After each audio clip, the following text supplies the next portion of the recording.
欢迎来到热点新闻频道，请订阅并关注以获取最新资讯。掉粉9.2万，代言狂卖6亿。丁禹兮撕开了内娱流量评价的遮羞布，两组数据摆在眼前，形成一道鲜明的割裂景观。一边是平台公示的热搜话题，丁禹兮近30日掉粉9.2万，数字触目惊心，像是内娱又一次流量泡沫破裂的直观注脚。另一边却是品牌方陆续公布的商业捷报。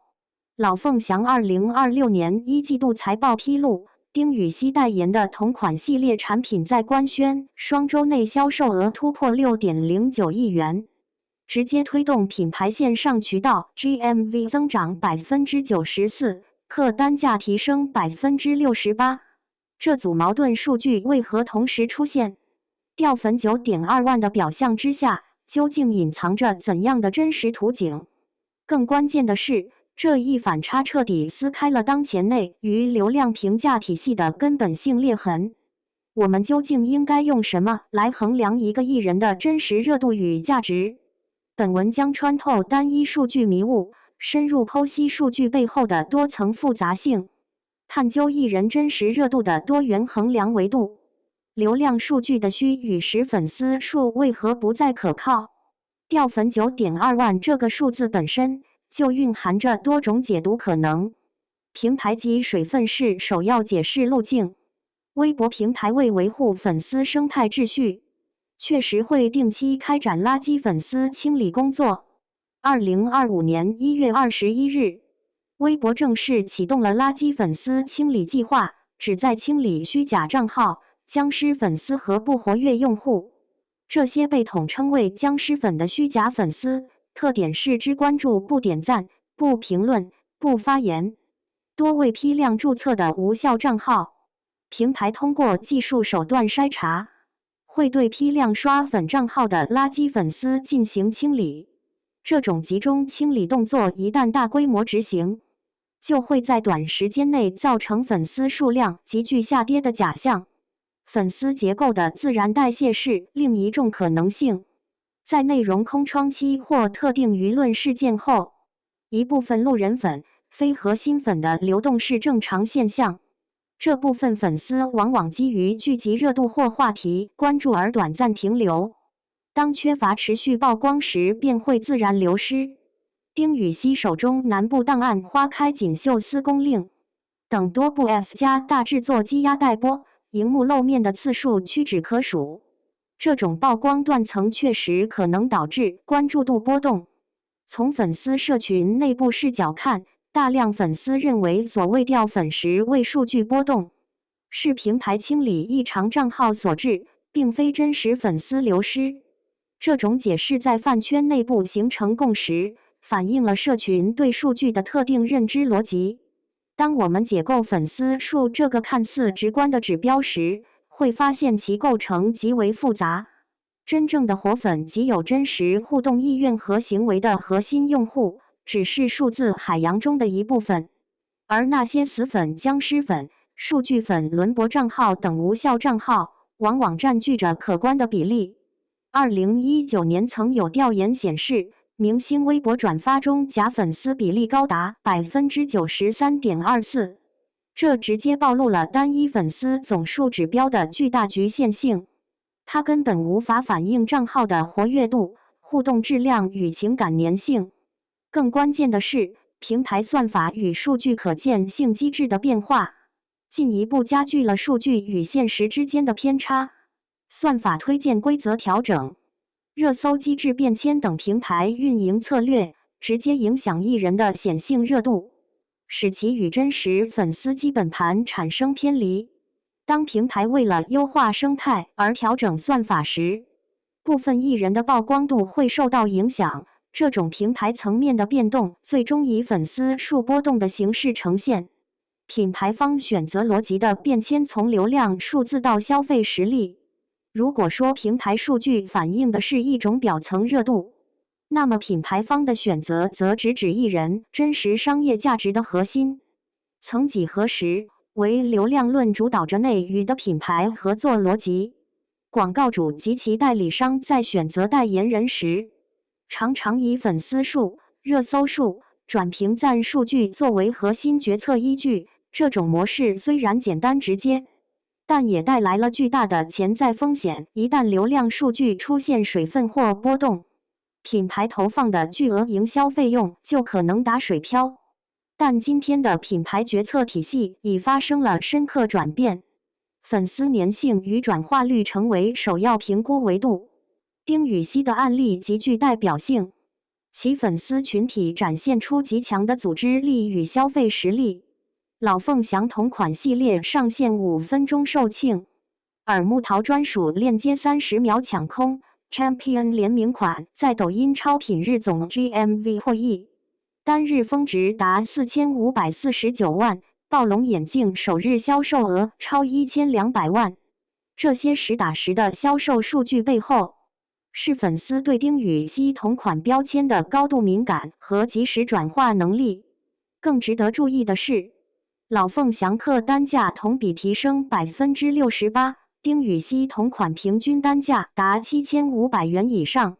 这直接反映了其粉丝群体的高净值属性和为明星关联溢价付费的意愿。这种精准爆破的消费能力，远比单纯的粉丝数字更具说服力。艺人形象与口碑匹配度同样关键。丁禹兮全网基本没什么负面黑料，不捆绑绯闻博热度，不参加圈内的无谓拉扯，综艺里做事勤快，待人温和低调。这种健康稳定的公众形象与老凤祥等传统品牌的调性高度契合。创立于1848年的老凤祥，借力丁禹兮重塑年轻化黄金形象。其代言系列融合非遗赞客工艺与潮流设计，使父母辈黄金转型为年轻人本命金。这种品牌与艺人的深度契合，能够带来更持久、更可持续的商业价值。风险管控意识空前强化，在艺人频繁爆雷、监管趋严的背景下，品牌方在选择合作对象时变得更为谨慎。他们会雇佣第三方机构深入调查并评估艺人风险。新的评定标准甚至包括艺人有没有上过春晚，有没有主流媒体背书。品牌方通过综合评估，有效降低了单纯依赖流量数据带来的不确定风险，将合作建立在更稳固的价值基础上。品牌方的选择实际上是对艺人真实商业价值的一次投票。丁禹兮的商业表现证明，其价值已远超粉丝数字的范畴。这种价值建立在扎实的作品基础、稳定的公众形象和强大的粉丝转化能力之上，给行业的启示迈向去水化与重实际的新评估体系。丁禹兮的案例是一面镜子，映照出传统流量评价体系的系统性失灵。单纯以粉丝数、热搜数、转评赞数据论英雄的时代正在终结。那些曾被视为流量产品的艺人，必须重新找到自己的价值坐标。构建多元理性评估体系势在必行。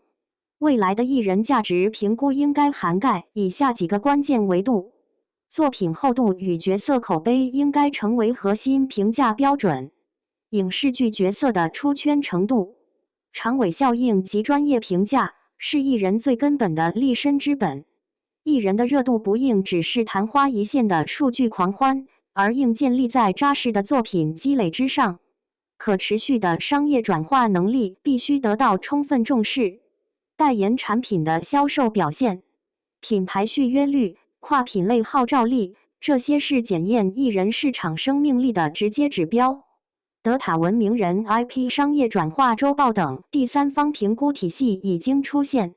通过追踪电商平台中名人专属购买链接的点击、成交数据，直接反映粉丝购买意愿和商业转化效率。稳定的观众路人好感度不容忽视。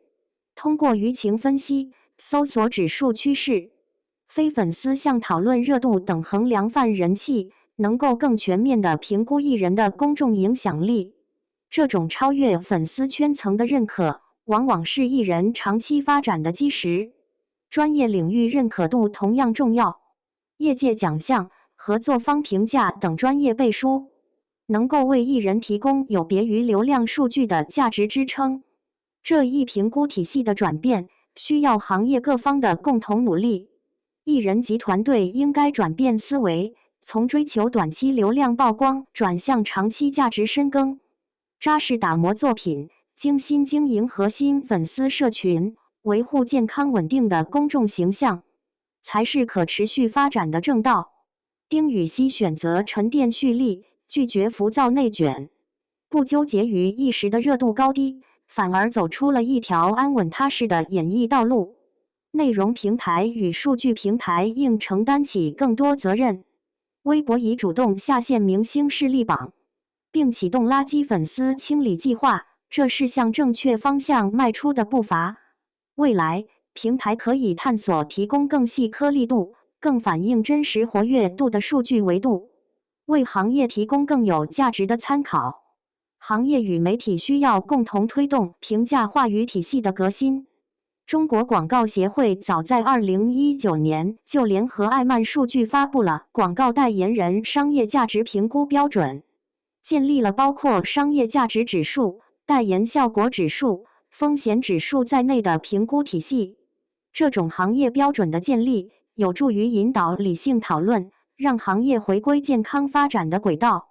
回归本质的追问，丁禹兮的流量起伏是行业转型期的一个生动缩影。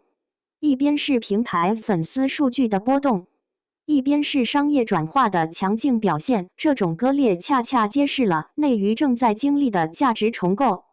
数据泡沫正在被挤出，真实价值日益凸显。